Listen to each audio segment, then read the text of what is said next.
Satu, alladzina hum fi salatihim khashi'un.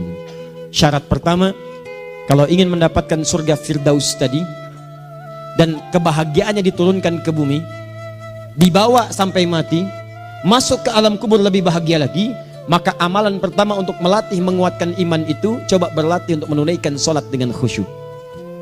Kalau Anda kerjakan benar sholat ini, maka apa yang Anda dapatkan? Teman-teman ingat betul, saya mau tanya sebentar. Keabadian yang abadi disebut dengan sa'id. Kalau kita ingin turunkan ke dunia percikannya kita dapatkan, usahanya disebut dengan apa? Masih ingat? Aflah itu kalau didapatkan, kata dasarnya apa tadi? Falahun. Lihat baik-baik. Kata Allah dalam Al-Quran tadi, kalau ingin mendapatkan falahun, amalan pertama sholat. Makanya ketika dipanggil sholat, kalimat falah dilekatkan pada panggilan sholat. 5 kali diingatkan. Begitu muadzin kemudian azan memanggil Anda, hayya 'alas shalah. Anda bertanya, ya Allah kenapa kami mesti sholat? Dijawab, hayya 'alal falah. Yuk, pagi yuk. Yang sejati datang sini. Belum dapat sujud, belum dapat ruku, saya berikan. Makanya ketika orang sholatnya benar, dia akan mendapatkan 5 keutamaan. Saat di dunia nih, belum ke akhirat, 5 keutamaan yang tidak diberikan pada orang yang tidak sholat. Atau orang sholat tapi sholatnya nggak khusyuk. Sebab syarat mendapatkannya khusyuk. Alladzina hum fi sholatihim khasyi'un. Bukan alladzina hum fi sholatihim saja, tapi ada kalimat khasyi'un. Artinya yang tidak khusyuk saja nggak akan dapat, apalagi yang nggak sholat. Apa yang 5 ini? Lihat baik-baik. 1, orang yang sholatnya benar, pertama kali sebelum mendapatkan kebahagiaan hakiki dari Allah Subhanahu wa Ta'ala, akan dirubah dulu perilaku hidupnya menjadi perilaku yang lebih baik. Kalau orang itu sholatnya benar, maka sholat itu akan melatih dia untuk berubah, bertransformasi jadi orang baik. Itu ada di Quran surah ke-29 ayat ke-45. Innas sholata tanha anil fahsya'i wal munkar. Sumber keburukan cuma 2, kalau bukan fahsya itu munkar. Maaf, pornografi, porno aksi, LGBT, kata-kata jorok, kotor itu fahsya. Di orang sholat kata Allah, mustahil berkata-kata kotor. Orang sholat tidak akan pernah mencela. Orang sholat tidak punya kata-kata jorok. Jadi kalau ada sekarang orang yang sholat senang mencela orang lain, itu berarti ada masalah dalam sholatnya. Dan dia belum dijamin sebagai ahli surga terbaik. Dan hidupnya nggak bahagia. Nggak bahagia. Aneh nih. Sholat tapi senang celah orang. Aneh. Aneh. Yang paling bahaya adalah menikmati celahannya. Itu yang paling aneh. Anda ngaji. Anda ikut taklim. Taklimnya sesuai Quran, taklimnya petunjuk sunnah. Anda sholat, Anda puasa, tapi Anda masih senang mencela orang lain dan menikmati celahan itu. Kalau nggak mencela, kayaknya nggak komplit kehidupan. Maka ada yang salah dengan ibadah Anda. Ada yang keliru. Karena mustahil taat bertemu dengan maksiat, itu mustahil. Mungkar, keburukan yang diingkari oleh hati, sumbernya nafsu perut dengan akal. Bohong, mencuri, menipu, membunuh, merampok, membegal, mabuk dan sebagainya. Itu namanya mungkar. Orang sholat gak mungkin mengerjakan mungkar. Jadi kalau sholat kita benar, cukuplah Anda sholat, maka Anda akan jadi orang baik. Makanya kata Nabi, Anda punya anak dari kecil ajarin sholat. Sholat, kalau naik jadi balik, kerjakan terus. Kasih pelajaran membuat dia mengerti. Kalau masih susah, berikan pelajaran. Ini sering diterjemahkan dengan memukul.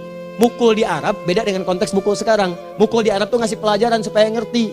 Anda bisa terjemahkan dengan konteks lain. Uang jajannya tahan, yang kesukaannya simpan dulu. Bisa dengan konteks kekinian, tapi poinnya, kenapa anak Anda dari kecil ajarin sholat, sampai kenalkan dengan masjid, ajari 3 tahun bawa ke masjid, kenalkan dengan masjid, gak ada masalah lari-lari itu sebelum waktu sholat. Kenalkan dulu. Dulu orang-orang tuh begitu, sebelum waktunya dikenalkan, jalan, begitu lari, biarin dulu. Setelah itu diberi pengertian, nah ini bukan tempat berlari, yang berlari di sana nanti, yang di sini nanti akan ada orang-orang baik semuanya. Terus Anda lihat berbaris, baris rapi. Kalau pengen baik ikutan baris nanti. Terus nanti ada yang mimpin di depan, namanya imam.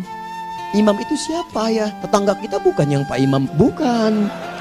Bukan. Kalau tetangga kita namanya Imam S. Arifin. Kalau yang ini imam sholat namanya. Imam sholat itu nanti akan pimpin menyembah Allah. Allah siapa ya? Allah itulah yang memberikan ayah rizki. Allah itu yang memberikan ayah rizki sehingga bisa beli tobot buat kakak, beli robokar poli, ini yang poli, ini yang embers, ini yang heli, ini dulu kakak semuanya tuh yang kasih Allah. Nanti kalau kakak bagus bisa ikut rapi di sini, Allah akan senang, akan ditambah lagi oleh Allah. Oh begitu ya, datang begitu caranya. Ini bukannya waktu sholat belum dikenalin tadi bawanya main-main di masjid. Bahkan ada yang agak repot lagi, di rumahnya susah diatur, dibilang, kamu ini susah diatur, main sana ke masjid, disuruh main, ya main di masjid. Yang salah bukan anaknya, orang tuanya. Apa rahasianya anak itu disuruh ke masjid, suruh sholat? Rahasianya, begitu anak itu sholat dengan baik, maka dia akan tumbuh jadi anak baik di kemudian hari. Itu maksudnya. Nah, sekarang saya agak bingung ini, pendidikan TK sekarang salah sih? Enggak, cuma saya agak bingung mikirnya. Ini anak belum diajarin sholat, udah diajarin manasik. Itu bagaimana cara berpikirnya Ferguson? Agak repot saya mikirnya tuh. Ya, walaupun salah sih enggak, cuma saya bingung gitu. Kenapa nggak dikerjakan tahap yang pertama dulu? Tangga itu kan berurutan, nggak bisa Anda lompat langsung ke 5. Kan 1, 2 belum terlewati. Jelas ya? Ah, ini gambarannya. Sholat nih. 1 pasti baik. Jadi kalau sekarang sholat, lisan belum baik, mata belum baik sampai ke kaki, berarti ada yang salah sholatnya tuh. Ada yang nggak tepat. Tangan sembarangan, snack orang ngambil. Awas. Tuh sendal orang, mau wudhu nggak ada sendal, pakai sendal orang. Udah bilang belum? Kehujanan pakai payung orang. Udah bilang belum? Ya kan gampang Ustaz. Ini kan juga mungkin diikhlaskan karena Allah. Ya ikhlas, cuman pakainya belum minjam. Bagaimana kalau sedang pegang payung itu keluar, Anda meninggal? Coba mikirin ke situ. Coba ke kantor. Kalau didorong proyek yang nggak jelas, minta tanda tangan, pikirin dulu bagaimana kalau meninggal. Kemarin saya sama teman-teman artis saya katakan begini, Anda ya, kalau Anda mengaji dengan saya, jangan pernah menerima peran maksiat. Walaupun itu sekedar adegan, tapi itu maksiat. Kalau bayangkan ketika Anda memerankan itu, Anda diwafatkan oleh Allah Subhanahu Wa Taala. Maka demi Allah saya katakan tidak ada faedahnya Anda ngaji sekarang, ngaji besok. Ketika Anda menerima peran itu, Anda wafat dalam keadaan bermaksiat di hadapan Allah Subhanahu Wa Taala. Maka saya pun katakan pada Anda, ayo belajar yang betul. Pahami, bangun sholat, belajar, dalami seperti orang tua kita dulu. Tinggalkan nyontek, budaya yang gak jelas. Rasakan ketika nyontek Anda wafat. Apa yang Anda dapatkan? Di Libya itu kalau nyontek, di Libya ya, saya pernah sekolah di Libya nih. Itu kalau nyontek dibiarin aja dulu. Dan rekornya 100% ketahuan. Begitu sudah selesai, cuma jeda 2 jam, langsung ada panggilan. Si Fulan silahkan datang ke kantor. Apa yang disediakan di kantor sudah siap. Anda diberi waktu 2 jam dari sekarang, siapkan beres-beres koper Anda. Di sini tertulis Anda akan pulang. Tiketnya sudah lengkap, dikawal 2 orang. Dituliskan di situ anak ini nyontek gak boleh kembali ke sini. Libya. Gak ada zero tolerance bagi yang seperti itu, keluar. Kami gak terima di sini. Harusnya begitu. Gak ada faedahnya. Yang kita butuhkan amalan dari ilmu, bukan nilai-nilai itu sementara. Gak ada. Sudah. Nah ini akhirnya begini kualitasnya nih. Tertulis di ijazahnya bagus, cum laude, IPK-nya 4, tapi gak ada aplikasinya. Yang pintar banyak, kita butuh yang baik, pintar yang baik. Sekarang yang pintar banyak, kepintarannya dipakai untuk nipu orang. Itu yang bahaya. Ahli hukum banyak yang dihukum. Ahli ekonomi tidak bisa mengangkat perekonomian. Apa yang salah? Apa yang salah? Ini yang jadi persoalan. Tapi dasar manusia begitu di sidang mulai pakai peci, pakai baju koko, pakai tasbih, dan pakai kerudung. Luar biasa. Nih 2. Orang kalau sholatnya benar, Allah akan berikan ketenangan dalam jiwanya. Tenang hatinya. Jangankan musibah kecil, musibah paling besar pun tenang aja dia. Tenang, dia paham rumusnya. Allahu Akbar. Turun Quran. Surah ke-13 ayat ke-28. Ala bidzikrillahi tatmainnul. Yakinkan pada dirimu zikir kepada Allah membuat hati tenang. Di antara turunan zikir amalannya adalah sholat. Dari mana taunya? Quran surah ke-20 ayat ke-14. Innani anallahu la ilaha illa ana fa'budni wa aqimis salata lidzikri. Saya Allah, kata Allah ke Nabi Musa. Tidak ada Tuhan selain saya, sembah saya. Bagaimana menyembahmu ya Allah? Tunaikan salat sebagai zikir kepada saya, zikir. Nah, maka kalau Anda sedang tidak tenang, ayo ke masjid. Banyak zikir itu, baca Quran zikir. Quran surah 15 ayat 9. Inna nahnu nazzalna dzikra. Kami turunkan Al-Quran sebagai zikir. Jadi kalau Anda sedang baca Al-Quran, Anda sedang berzikir. Ibu kalau sedang gak tenang, Bu, gelisah, gak enak, gak usah mengeluh, apalagi bikin status gak karuan. Ibu wudhu, ambil mushaf baca. Begitu sedang baca ada ketenangan dalam jiwa. Berdoa, zikir. Kalau sedang gak tenang, besok ada proyek, doa dulu. Doa itu memberikan ketenangan. Makanya doa disebut dengan zikir. Quran surah ke-7 ayat 205. Wadhkur rabbaka fi nafsika tadarruan wa khifatan wa dunal jahri minal qaul. Ayo berzikir, minta kepada Allah dengan segenap jiwamu, mohon dengan penuh ketawaduan. nanti ketenangan diberikan. Menghafal Quran, baca itu zikir. Quran surah ke-54 ayat 17, 22, 32, 40. Walaqad yassarnal Qur'ana lidzikri fahal mim muddakir. Menyebut nama Allah Al-Asmaul Husna itu zikir. Sedang ada persoalan, ya Allah, ya Allah, ya Allah, ya Rahman, ya Rahim, ya Malik, ya Qudus, ya Allah, ya Allah, ya Allah, ya Allah. Zikir. Dalilnya Quran surah kedua ayat 152. Fadhkuruni adzkurkum. Sebut namaku, zikir. Apapun akan mengingatmu. Gimana menyebutnya? Ditafsir di Quran surah 17. Ayat keberapa? 110. Qulid Allah awid Rahman ayyamma tad'u falahul asmaul husna. Sebut nama Allah. Itu menenteramkan pada jiwa. Sedangkan sholat gabungan dari semua zikir tadi. Bukankah dalam sholat Anda baca Al-Quran? Bukankah dalam sholat Anda menghafal Al-Quran? Bukankah dalam sholat Anda berdoa? Bukankah dalam sholat Anda istighfar? Anda mohon digabungkan semua itu. Amalan sholat menggabungkan semua jenis zikir. Masa Anda nggak tenang juga? Makanya sholat, jangankan sholat ya, tempat sholat itu yang menenangkan. Tempat sholat, tempat paling tenang di muka bumi. Kalau nggak percaya silahkan ya, Anda sebelum masuk ke Istiqomah ini, begitu Anda masuk kan perasaannya beda kan? Lain. Silahkan cek, kalau cari ketenangan datang ke masjid. Masuk, wudhu masuk, sholat 2 rakaat, tenang. Dekat kipas angin, saking tenangnya, plak, ngantuk tidur. Beneran. Enak. Makanya saat Ramadan kalau orang pengen cari ketenangan, lihat. Di perusahaan-perusahaan penuh tuh musola, pada tidur. Ya, mengamalkan hadis palsu. Ya, dia musoim ibadah, tidurnya orang puasa ibadah, hadis palsu. Nah, itu teman-teman. Itu gambarannya tiga. Orang yang salatnya khusyuk benar, itu dijamin langsung oleh Allah Subhanahu wa taala akan dimudahkan semua urusan hidupnya termasuk rezekinya. Ini yang saya katakan. Jadi saya katakan tadi, di akhirat ini, di surga, rezeki tinggal ngambil. Anda kalau benar sholatnya, itu langsung dijanjikan oleh Allah. Rezeki itu nggak perlu Anda banyak pikirkan. Ikhtiar sedikit, datang. Bahkan dari sisi yang tidak Anda duga. Apa dalilnya? Quran surah ke-65 ayat 2 dan 3. Ditafsir di Al-Baqarah ayat 2 dan 3. Wa may yattaqillaha yaj'al lahu makhraja. Ada orang yang meningkatkan takwanya kepada Allah, kami mudahkan urusan hidupnya. Setiap persoalannya diberikan jalan keluar, mudah.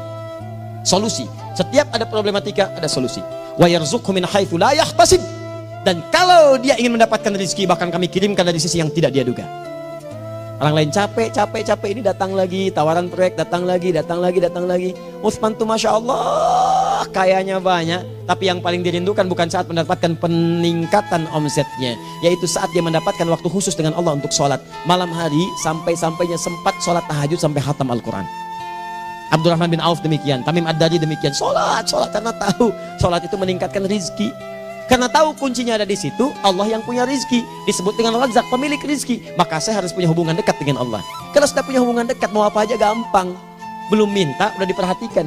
Silahkan cek, Anda punya hubungan baik dengan bos Anda di kantor. Sebelum Anda minta, beliau udah pikirin tuh, telepon bendahara. Dia udah ngambil belum gajinya? Belum Pak, tambahkan bonus sekian.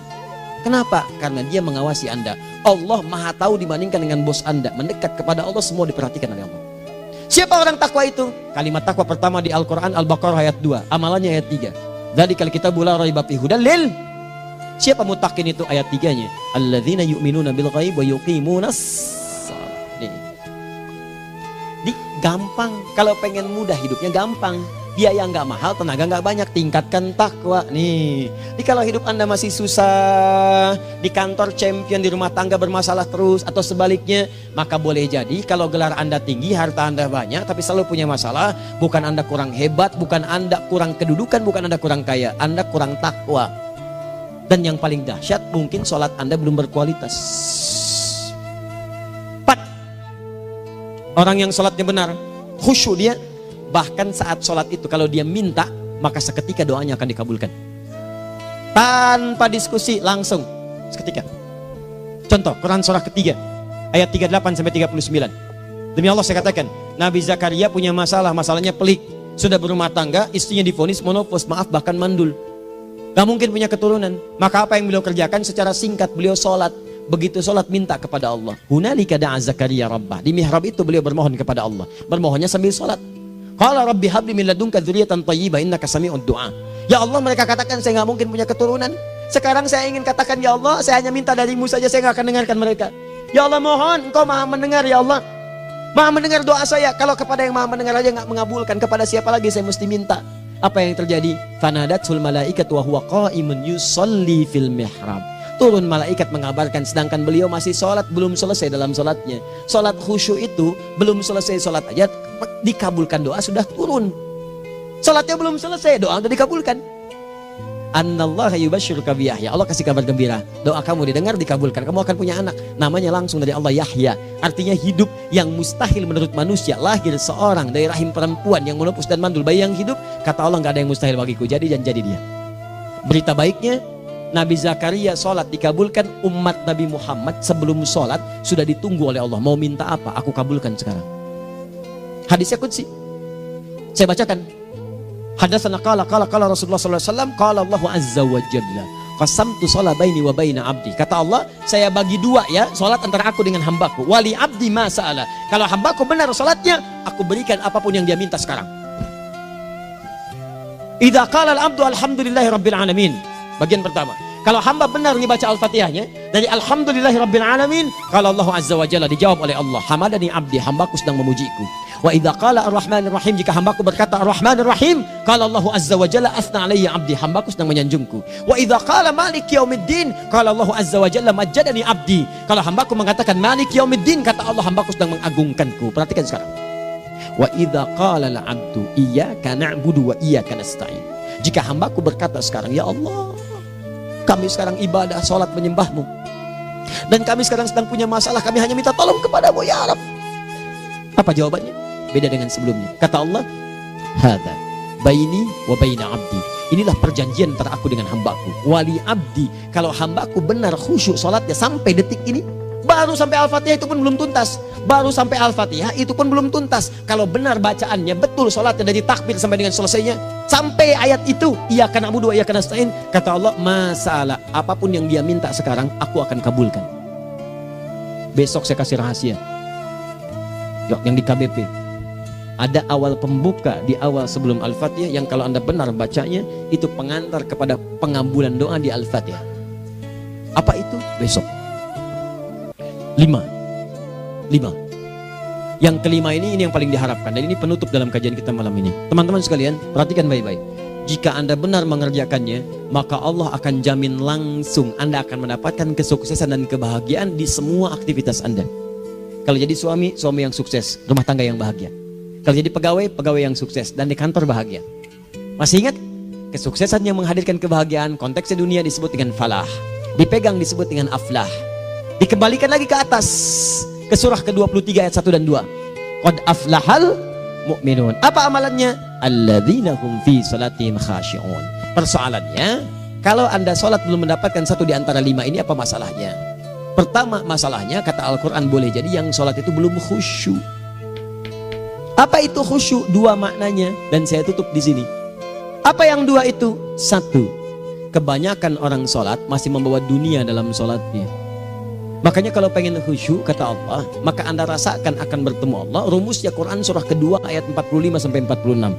Rasakan secara singkat, mungkin itu sholat terakhir yang anda akan kerjakan dalam kehidupan.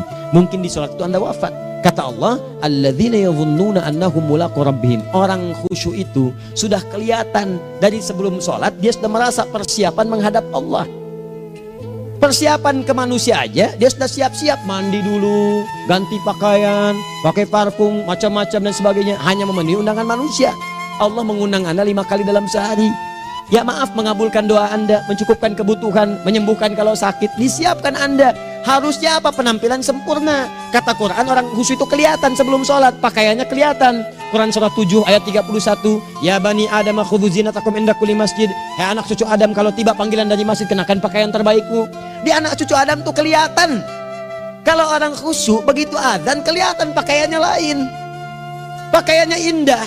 Khudzu zinatakum, kenakan pakaian terbaikmu. Dipakai bertemu Allah. Bertemu manusia aja pakaian bagus-bagus. Ini aneh ya. Ada orang salah ibadah aja. Orang salah ibadah pakaiannya bagus-bagus. Lihat nih hari-hari tertentu besok tuh. Orang mau ke tempat masing-masing tuh. Ada yang pakai jas, pakai dasi, pakai batik, pakai kebaya. Anaknya dibawa, dikuncir 2, bawa manisan macam-macam. Mau salah ibadah aja tampilan bagus. Masa antum yang benar ibadahnya nggak bagus? Bedakan. Pakaian futsal, pakaian sholat ganti dengan yang sholat. Ini gimana pakaian sholat pakai pakaian futsal? Depannya gambar Messi, belakang Ronaldo. Repot. Malaikatnya juga bilang, kamu salah baju, harusnya Luka Modric.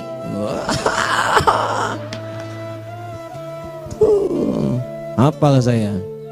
Nah, yang mau tanya apa? Mourinho dipecat saya tahu. Lagi nganggur sekarang, ditawarin Benfica dia nggak terima. Sekarang jadi dia komentator di beIN Sport. Nanti sebentar lagi dia akan komentar di laga Saudi dengan Qatar dan komentar laga Arsenal dengan Ipswich. Digantikan oleh Solskjaer. Dia super sub dulu. Ya, super sub. Ya, the baby assassin, ya pembunuh yang berwajah baby face. Masuk di akhir-akhir, gol. Sekarang melatih dia 5 kali kemenangan, belum kalah sama sekali. Saya hafal itu. Tapi masih di urutan ke-6. Tapi jaraknya ke yang ke-4 itu tinggal 3 poin lagi. Hafal saya. Liverpool tahu cuma 4 poin sekarang bedanya. Kemarin 7 kalah 2-1 sama Manchester City. Walaupun banyak analisis yang menyebutkan mungkin itu diberikan saja gitu kan. Karena ada yang lain-lain. Hafal kedua Manchester City. Hafal saya. Ayo mau tanya apa lagi? Tottenham Hotspur ke bawahnya. Ada Chelsea, ada Arsenal, baru kemudian Manchester United. Liga Italia, wah udah gak kekejar Juventus. Ya, apa lagi? Dan seterusnya lah. Gak ada ujungnya bahas yang begituan. Jelas ya? Maksud saya, Anda tanya itu saya jawab. Tapi tidak menghilangkan ibadah kita yang lain. Dan apa ruginya? Ya tahajud dah. Apa yang bisa dikerjakan besok, lihat besok. Ya kan tahajud kan bisa besok. Ada orang tahajud jam 10 pagi? Gak ada. Lebih baik Anda kerjakan malam tahajud. Yang tidak bisa dilihat malam bisa dilihat besok. Cara berpikirnya bagaimana kalau besok meninggal? Gak kesampaian teman-teman sekalian. Gak kesampaian. Nah maka dari itu, Anda kalau mau ada panggilan sholat, siap-siap baju yang bagus. Itu sempurnakan. Anda panggilan orang mandi. Panggilan Allah, buka Quran surah 5 ayat 6. Sempurnakan wudhu. Ya ayyuhalladzina amanu idza qumtum ila shalah faghsilu wujuhakum. Wudhu yang baik. Berpakaian yang rapi. Kenapa? Karena boleh jadi saat dipanggil Anda wafat saat itu. Maka wafat Anda dalam keadaan yang suci, dengan keadaan tobat, dengan pakaian terindah pada saat itu. Yang kedua, maaf, orang-orang kurang khusyuk itu saya tutup. Yang kedua itu karena kebanyakan orang sholat tidak paham, tidak mengerti apa yang dibaca dan dilakukan dalam sholatnya. Jujur pada diri sendiri, jawab pada diri Anda. Sampai sekarang Anda sholat, berapa persen bacaan sholat yang Anda pahami? Jangan-jangan selama ini Anda sholat ribuan kali sujud, ribuan kali ruku. Gak ada yang paham yang dibaca. Sekian persen yang paham, bagaimana sholat Anda bisa khusyuk? Pekerjaan Anda dipahami, urusan akhirat Anda gak dipahami. Di mana cara berpikirnya? Aku yang bagaimana atau engkau yang harus bagaimana? Ya, coba berubah. Nah ini baru satu amalan, belum yang lainnya. Ada 5 amalan lagi yang kalau kita bisa turunkan itu, selain sholat yang khusyuk, maka jaminan tadi akan datang. Baru sholat khusyuk aja 5 datang, apalagi ditambah dengan 5 amalan lainnya lagi. Demi Allah saya katakan, dunia kecil sekali, gak ada nilainya. Akhirat aja enak, nikmat. Saya ketemu Ustaz Arifin beberapa waktu lalu, dan kita doakan semoga Allah berikan kesembuhan, kesehatan. Saya datang, biasa kita adamin berdoa, duduk. Bang istirahat, bang butuh istirahat, umat udah nunggu. Dah gak usah mikir yang lain, karena beliau cerita masjid, cerita zikro, cerita mana. Ya insya Allah. Nitipin ini, nitipin itu dan seterusnya. Dan yang paling indah adalah, bang kita saling panggil weekend. Nikmat, gak ada yang senikmat ini. Zikir, Allah, doa. Nah bayangkan sakit tapi masih nikmat gitu. Nikmat. Iya bang, saya paham. Istirahat dulu. Banyakkan nanti orang jengkuk. Saya pamit dulu ya, supaya bisa istirahat, supaya tenang. Lama kita pegangan tangan, ngobrol, saling mendoakan. Itu nikmat. Dan cara berpikirnya kalau sudah pakai iman, semua nikmat. Ada uang nikmat, gak ada uang nikmat, sakit nikmat. Karena cara berpikirnya lain. Nanti kita bertemu lagi, saya terangkan pada Anda. Dan saya contohkan satu kisah. Bahkan ketika ada orang yang diuji Allah dengan ujian yang sangat luar biasa, yang menurut sementara orang itu ujian sangat luar biasa menggetarkan jiwanya dan susah untuk bertahan, tapi orang ini nikmat saja menjalaninya. Nikmat. Ada yang di rumah tangga, ada yang di macam-macam. Contohnya banyak. Satu contoh saya berikan di malam ini. Sekali suami istri, wah luar biasa. Istrinya itu cerewetnya Pak, bukan cuma cerewet, ngeselin bagi suaminya. Maaf Bu ya, bukan ibu maksudnya. Jadi semua yang dikerjakan suami salah. Pengen mangga, ayah kalau kita sekarang dibeli mangga. Kenapa mangga yang ini? Saya pengennya mangga yang lain. Belikan mangga. Kenapa beli mangga aja? Jeruknya mana? Jeruk. Semua. Pokoknya semua yang kerjakan suami salah. Tapi suami tidak pernah mengeluh. Ini kerjakan, itu kerjakan. Satu kali, perhatikan cara memandangnya. Ketika iman sudah masuk ke dalam jiwa. Kata temannya, akhi, istri kamu ini begini, nyusahin kamu. Kenapa kamu gak cari yang lain? Kan gampang ada syariat. Udah pisahin aja, cari yang lain. Kamu tenang ibadah. Apa jawabannya? Hey, Allah sudah turunkan surga ke saya lewat dia. Kenapa kamu meminta saya untuk menjauhinya dan meninggalkan surga saya? Ini cara melihat dia. Bukankah ketika ada berbagai keluhan saya sabar? Bukankah sabar mendekatkan saya ke surga? Allah kirimkan tipikal istri seperti ini supaya mendekatkan saya ke surga. Dengan itu kan saya banyak pahala. Saya sabar, pahala banyak. Sudah Allah berikan pahala kepada saya. Kamu malah nyuruh saya untuk berpisah dengan pahala itu. Perhatikan cara berpikirnya. Indah. Kalau rumah tangga seperti ini semuanya enak gitu. Suaminya biasa-biasa, istrinya cantik, luar biasa. Begitu berdandan kelihatan kata suaminya, Masya Allah, wajahnya tak berpaling, mata tak berkedip. Kata istrinya, ya zauji madhabik, sayang kamu kenapa? Wallahi syakiran lillah bihadari. Demi Allah, aku bersyukur mendapatkan istri secantik kamu. Kata istrinya, nahnu fil jannah zauji, kita berdua di surga. Kata suaminya, kok bisa begitu jawabanmu? Iya, kamu bersyukur dengan keadaanku, aku bersabar dengan keadaanmu. Catat. Bukankah orang syukur dan sabar di surga? Tuh lihat, canda-canda orang-orang soleh itu begitu. Nikmat ketawa walaupun nyelekit di hati. Cuman bawaannya enak gitu. Nah, nanti itu ada tuh, nanti saya turunin tuh. Yang di rumah tangga, yang ini, yang itu nanti. Kapan? Pertemuan berikutnya. Jadi kita cukupkan dulu di malam ini apa yang kita pelajari supaya nanti nggak terlampau banyak kita dapat materi, cuma sayang sedikit mengamalkan. Saya sudah tuangkan di sini, banyak saya tuliskan termasuk di keluarga, di macam-macam. Ini saya tulis tapi silahkan Anda baca, kalau ada manfaat silahkan dapatkan, kalau ada yang kurang silahkan sampaikan untuk dikoreksi. Semoga Allah muliakan kita semua insya Allah. Sekali lagi, perbaiki hidup, jangan banyak mainnya, dan sudah. Jangan banyak membuang dengan yang sia-sia, apapun yang dihadapi. Sekali lagi, tolong jaga kondusivitas, bantu negara kita, ketertiban, keamanan. Kalau saya menyampaikan sesuatu, ada singgungan dengan yang kekinian, itu maksudnya koreksi masukan-masukan, supaya diperbaiki. Tapi tetap dalam urusan pemilihan, kita punya pilihan masing-masing yang tidak boleh dipaksakan. Jelas ya? Baik, jadi ya saya sampaikan sekali lagi. Pertama, pilih mana? Anda dipaksa harus ikut, atau yang kedua, kita bebas memilih sesuai dah.